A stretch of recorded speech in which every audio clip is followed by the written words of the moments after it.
You might want to cut that out. All right, so Yeah, I'll start in 3 seconds. 1, 2, 3. Hey guys, this is Mighty Elf. This is the International Debate League. And today we're gonna have a debate between friend of a Vibe, Zach, and Jonas. Is that right? Jonas? Yeah, you could just call it like that. Yeah, right. So, friend of a Vibe, or Zach, will argue that socialism is feasible, while Jonas will argue that it's not feasible. So, I'm gonna moderate and mute if someone talks too much. And you guys can start. So could I start with the speech? Yeah, you can start. Okay. Yeah, you can start. So first of all, I want to say that it's great to be here. I'm happy to be here to be debating with you. And today we're obviously going to debate about socialism, whether it is feasible or not. Where too, I have strong opinions. I see socialism, and forgive me for saying this, an attempt to defy those values that have made the Western civilization or the West great, upon which we have built America, UK, etc., which are essentially the values of Jerusalem and Athens. Per definition, communism, Marxism, and socialism are antithetical to that. Like, for instance, Marxism, from Karl Marx, he says that the ultimate goal of Marxism is to achieve a non-government society.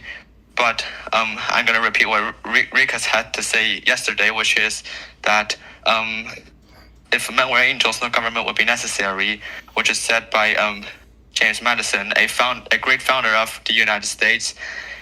And it is true that men are not angels, and government would be necessary because man can actually be pretty malicious at times. And while communism can actually seem pretty attractive, it actually has wreaked many havocs on people. It has killed people in actually 6 or 7 digit numbers, and henceforth I would advocate for that we should not deviate to these values, and for finding a purpose of life we should go back to capitalism.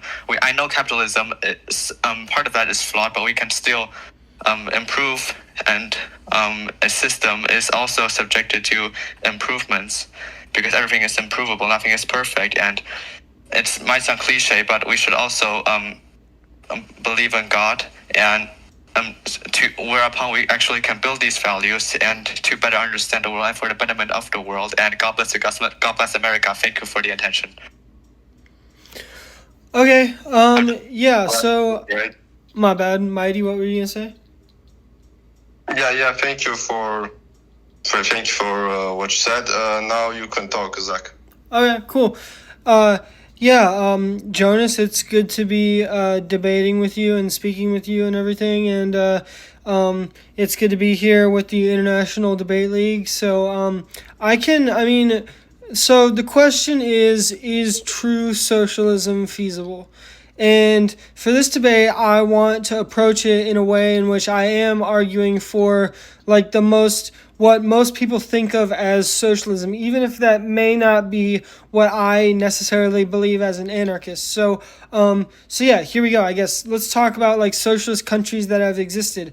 I think there's a lot of lies about them. I think that a lot of what people think of in the West when they think of like a socialist country is very, very untrue.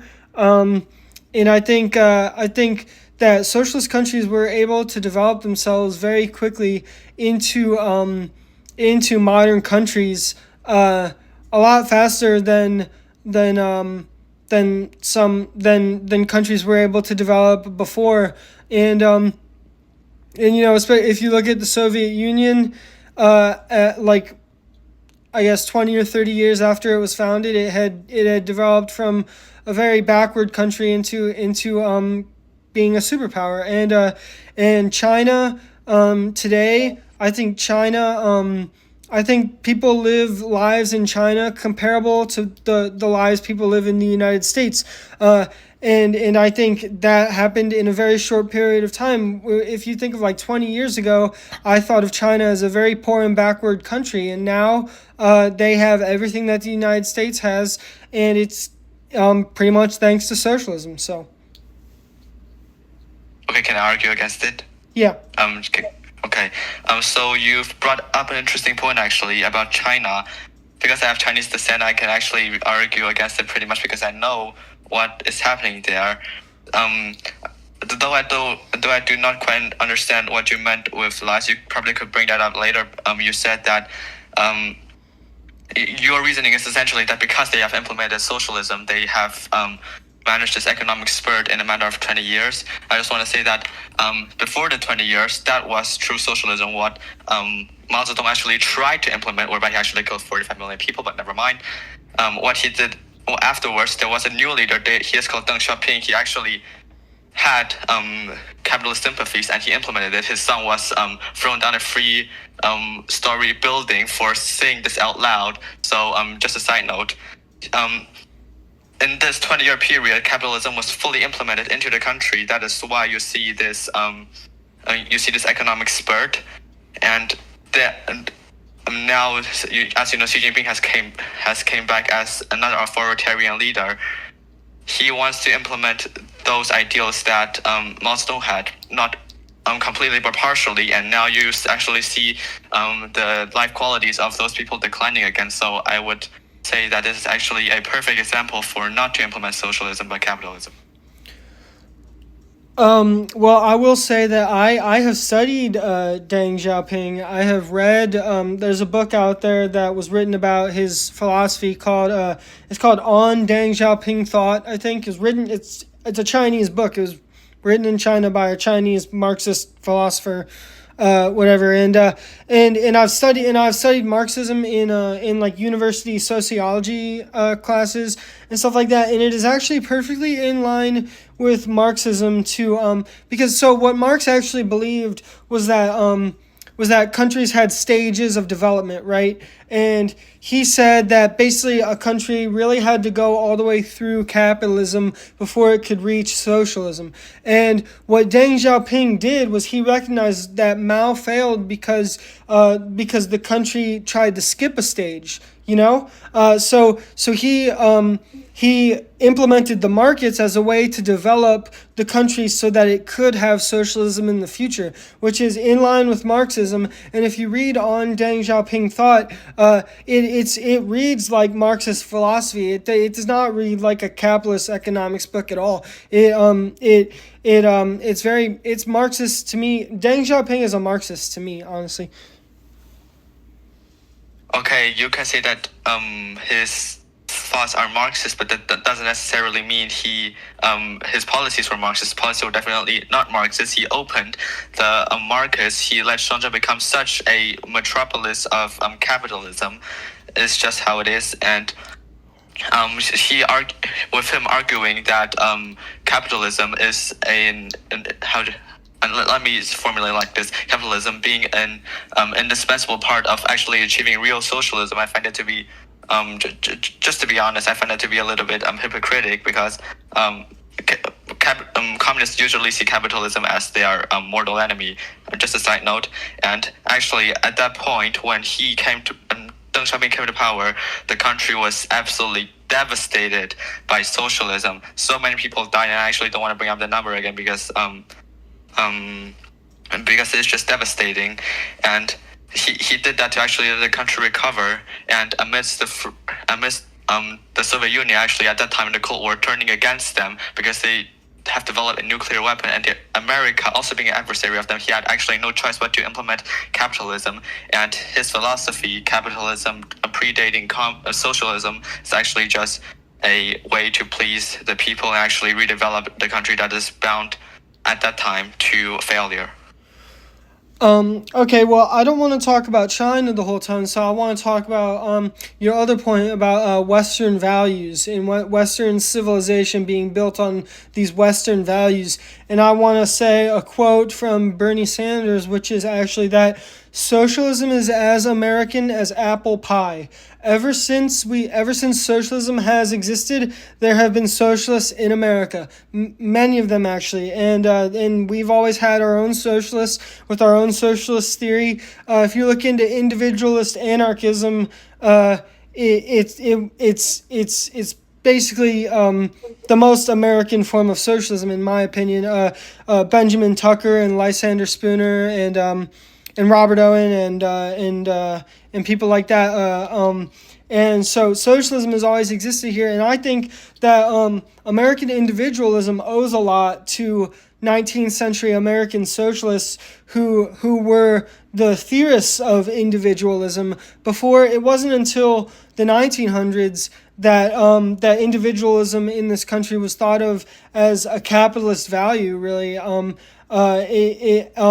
than it was. I mean, it was a very socialist value in the mid 1800s with like individualists, anarchists, and mutualists, and that's what I actually personally believe in. But I did say I want to talk about the like mainstream, what most people think of as socialism. So also I will say that a lot of the programs that we hold dear here, like Social Security, Medicaid, Medicare, SNAP, all sorts of stuff like that, was fought for by American Democratic Socialists.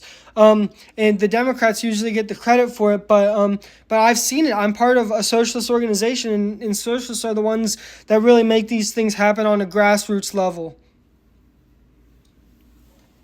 Okay, it's actually funny that you brought up Bernie Sanders. I really miss them. I think you definitely know Zohran Mamdani, right? He is currently running for the mayoral candidacy of New York, obviously. And what is fascinating is not like mayoral elections in America. They don't actually need there are multiple candidates running against each other, not like presidential elections, two against each other. So that doesn't mean that you necessarily need a absolute majority. He actually is currently polling at 30%, which is not the majority. And the point is that today the Democratic Party is more unpopular than ever, and I think in comparison to when Kamala Harris was still in the race, they had minus 30%. That is what I heard last time, and that's really pretty unpopular. In comparison to Trump, actually approval rating being minus 7%. People approve, but it doesn't mean whether people approve of his job or not. People approve of his job strongly, or 60%. People are just that's at least what I heard, and just that just actually shows that people actually still cling to the value that capitalism was the thing that made America great. And you also brought up individualism, and I do not think that individualism can be equated to private property, but individualism is something that can make you stand out, which is private property, and is also something that can make you stand out. So I think that individualism is often suppressed in communist societies, which I actually know. For being in China for a few years, in the curriculum they want you to like shave your head. The men had to the students have to shave their head, and the women the girls always have to have that their hair couldn't be too long, and etc. That means you probably didn't have any individualism. So individualism is actually unique to capitalism, and it's the greatest expression of freedom. So I don't think this is actually also inherent to socialism. Well, I think that so there's a difference in my mind between capitalistic individualism and like genuine anarchist individualism. Capitalistic individualism to me is like only pursuing your self-interest ever. and not caring about anyone else. It's almost like you see yourself as the only individual, and everyone else is just a mob out to get you, and you can't trust them, and all you should only look out for yourself, and you can't trust anyone, and you should screw people over because they're just trying to screw you over anyway. And that is really what American capitalism is like to me. Being an American and having my parents are capitalists. My mom worked in corporate America as like a manager in like a corporate office, and my dad works at a family business that his father started. So I am as capitalist American as they come. But that's my perspective on what capitalistic individualism is like. But individualist anarchism, I think, is a recognition that everyone in the world is an individual, and so you're an individual, and you see other people as individuals as well. And I think this actually aligns with a Marxist value, which is intersectionality.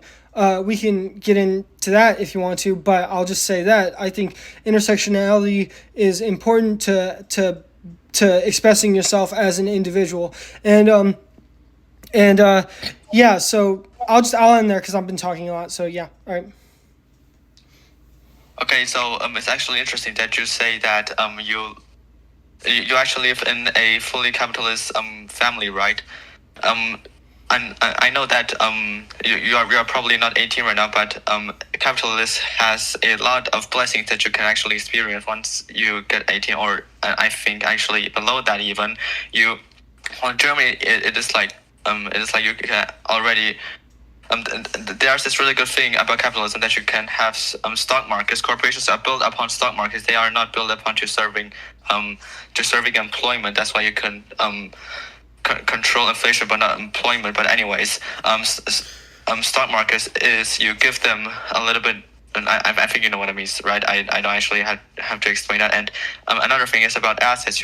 Like for instance, if you have private assets, like in a foreign country as Rikus has, in Sweden, he has a house there. He could actually wait and refurbish it until he can actually sell it and give himself and earn more money for his family, so that he can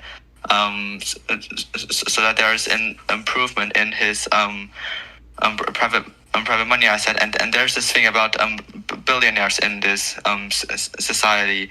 There's always this depiction of billionaires being a satanic figure, but actually they're not. They are just maximizing their profit from capitalism through them striving. Capitalism allows you to strive to let you get better. You cannot do that in socialism, because in socialism is essentially you always keep redistributing other people, that redistributing the assets that other people have produced to each other, which in turn leads to that person that had made that asset not having any reason to go on, which leads to you cannot improve an economy in socialism. Well, I think billionaires. Okay, so yeah, I'm definitely against like the idea that billionaires should exist. I don't think billionaires should exist, honestly. But billionaires, so let's just say you become a billionaire. Like, it wasn't all just you that did it. You had friends growing up that you probably had conversations with that gave you ideas. You had teachers. And I'm not saying parents here, because a big reason why they are billionaires is because their parents were rich, first of all. But other than their parents, they had friends growing up. They had teachers, professors. They had colleagues, and they employed people. They had workers that worked for them. They had the whole society. They benefited from the education system. They benefited from all these things that society provides, and to say that they earned it all through their own individual effort, and that's why we shouldn't take anything from them. I think that if I was a billionaire, I would still probably think that I owed a debt to society in some way, shape, or form. is actually interesting, and about this thing of billionaires, there are also billionaires that inherited billionaires that take their money from their from their fathers or uncles or something like that. Like that money is inherited, but those billionaires are mostly not sustainable because they don't have the same mindset and that same capitalist mindset or that same mindset that make their father successful. That their father had. There are also many billionaires that are self-made. For instance, Steve Jobs, the founder of Apple, and iPhone phones are just great. I just want to say that as a side note. Tucker Carlson is a self-made billionaire. Ben Shapiro is a self-made billionaire. He made this Daily Wire Plus. He actually worked all day night long to set up that website, etc. Tucker Carlson also did a great job. And billionaire, per definition, billionaire are necessarily those do not necessarily have billions of dollars privately. They have a salary. Those billions are just their assets. That is not necessarily the money that they can actually use themselves. Those are the money that shareholders have invested in their companies. And you also brought up that billionaires should be giving a little bit of share to those people that actually need this help of this financial help. Well, you've neglected one thing, that is taxes. Billionaires always get taxed. These people actually currently in this system of America, also in the system of many European countries, they hold up all of this healthcare system to get to the people that actually cannot afford, and in Europe is at least like this, they cannot afford all this healthcare benefit, etc. Never in their life with their own money. They get that from the money given by the billionaires. So billionaires actually, billionaires are actually a pretty indispensable part of society. You need to tax them, but not at a too high rate. Otherwise, they would flee. So I would not think that billionaires should be outright banned or something like that.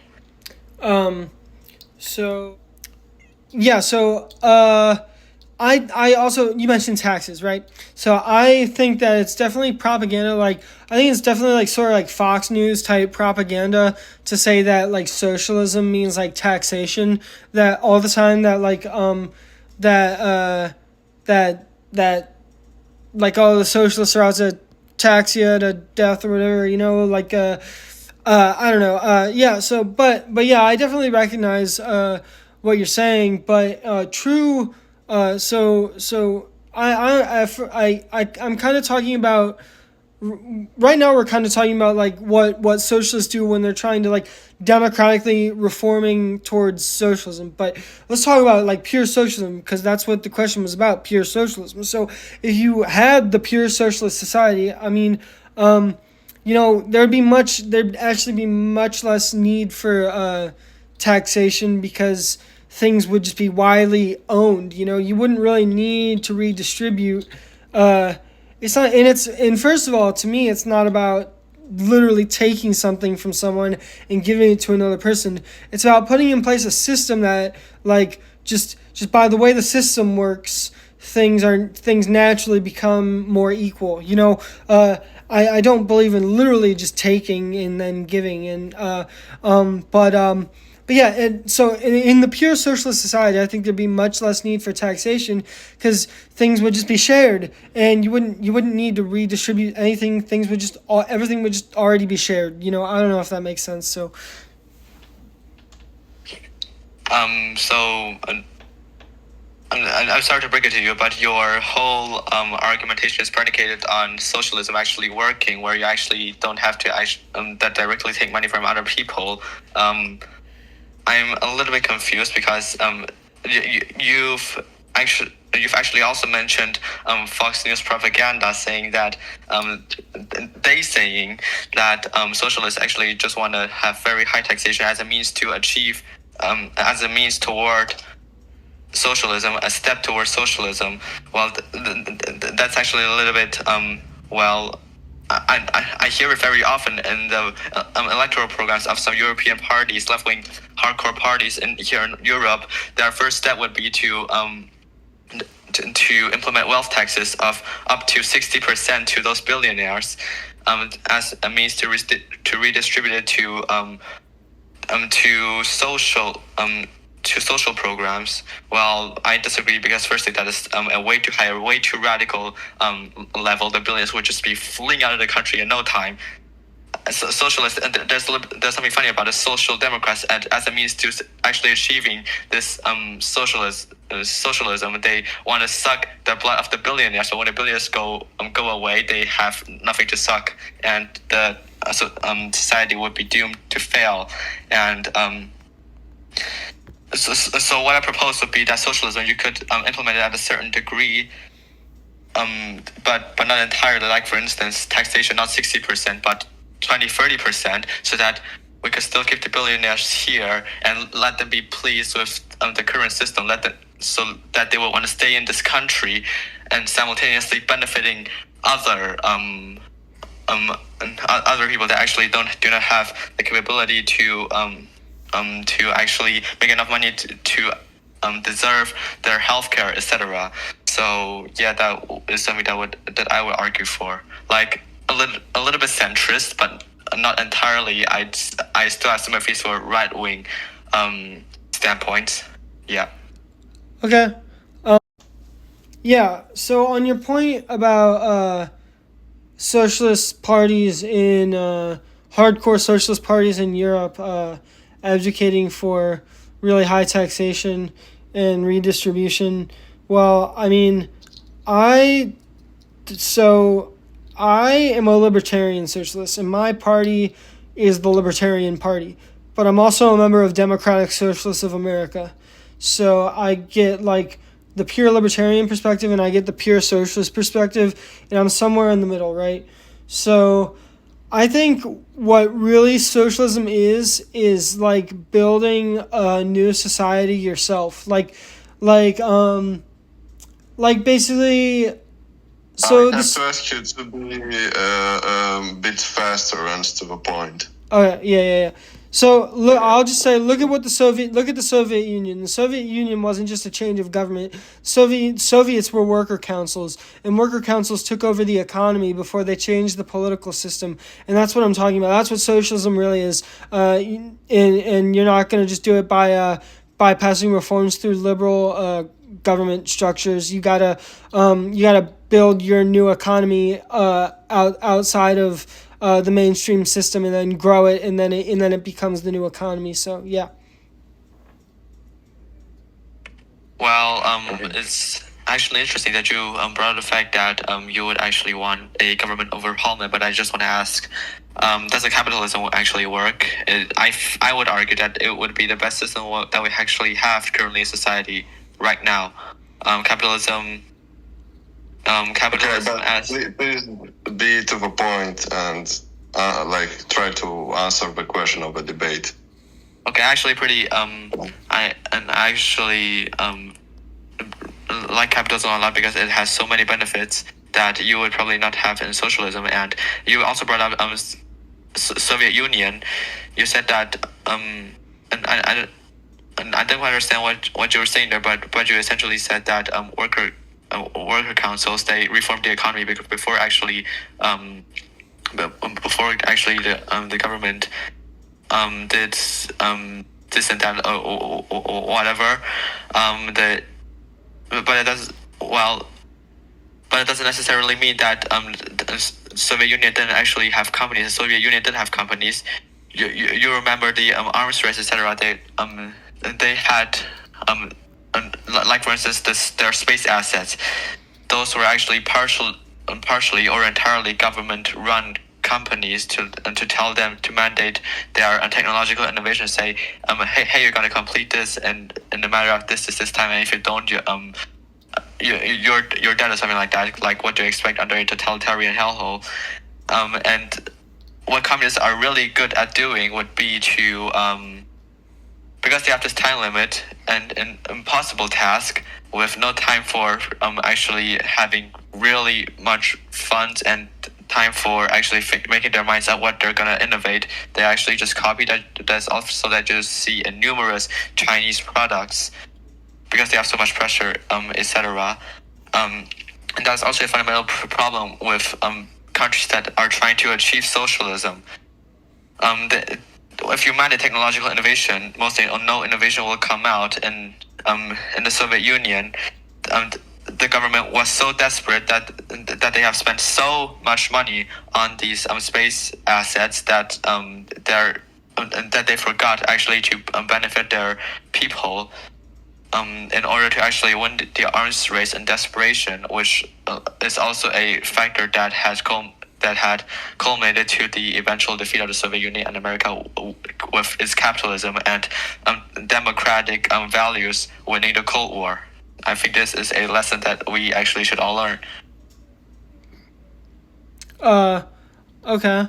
Well, I would say that the system that I propose is a very almost like I call it full democracy.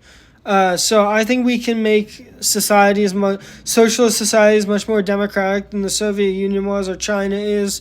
That's my personal goal for socialism if it ever comes to the United States. To have like a very democratic version of it, and I think this will. It'll be more democratic than what we have now. You're talking about democratic values, but it'll be more democratic than what we have now. It'll be economic democracy, and I think you can still have ways of innovating in group settings and things like that. I don't think the only people who innovate are just like individuals. I think you can get innovation from teamwork, and that's why I advocate for economic democracy. Well, by meaning that, by you saying that you want a socialist country that is not as totalitarian as these present countries that try to achieve socialism, but with more democracy, what do you mean exactly? With more referendums? Citizens directly voting on the law, I would like you to respond. That and like workplace democracy, like voting in your workplace, and I don't think really we need bosses. I don't think we really need I don't think we really need bosses at work, and I think things at work should be decided democratically between the employees that work there. And yes, definitely also more referendums. So there's actually a problem with referendums, because this is also something that populist parties often leverage. They say that if you elect us, we're going to give you more freedom in deciding what the government has to do. But the thing is, ordinary citizens are not that well educated as actually the politicians sitting in parliament are, and they might actually make, which has occurred frequently, to actually make the wrong or the unbeneficial decisions in direct democracy. As for instance, how do you pronounce it in English again? Aristotle. Is that? Aristotle? Okay, I have to interrupt. You guys have like 2 more minutes, and then we'll have to I'll end come to it. the point. Okay. That person was actually voted in a slim majority out, and was executed immediately because he was actually a pretty good philosopher, but people voted him out just because of emotions. The thing is, facts don't care about your emotions, and that is why you actually need to elect people and sitting in parliament that are wiser, that have experience, that know how to run a country, instead of actually having the sovereign or just actually having the sovereign run the country. So that's the problem with referendums. And you also stated that we should not necessarily have bosses, but bosses are actually mostly the owner of the companies, or the CEOs. They employ the workers, and if you actually don't have these people, who is going to read the CVs? Who is going to appoint these people to certain workplaces? So I don't think. So I don't think that would necessarily be feasible. And you also mentioned that you can vote on workplaces, but the thing is, you actually don't know where you are fully qualified from. You probably think that is, and from a subjective perspective, you are fully qualified, but from the objective perspective, which is why we have bosses, that you're not necessarily qualified enough. So and that you're not necessarily good for the workplace. That is why you have CVs to actually give you give you this to actually bosses read your CVs and think whether this guy is suited or not, but because objectively and subjectively you and that makes a pretty big difference, and that is why that I still don't quite understand your concept of socialism with more democracy, but don't take offense that, and we are just having a normal debate here in Discord, so but still, Okay, respect so- your stance. Everyone should have their Mighty, Thanks. can I say something? Because he talked first. So can I get like my last?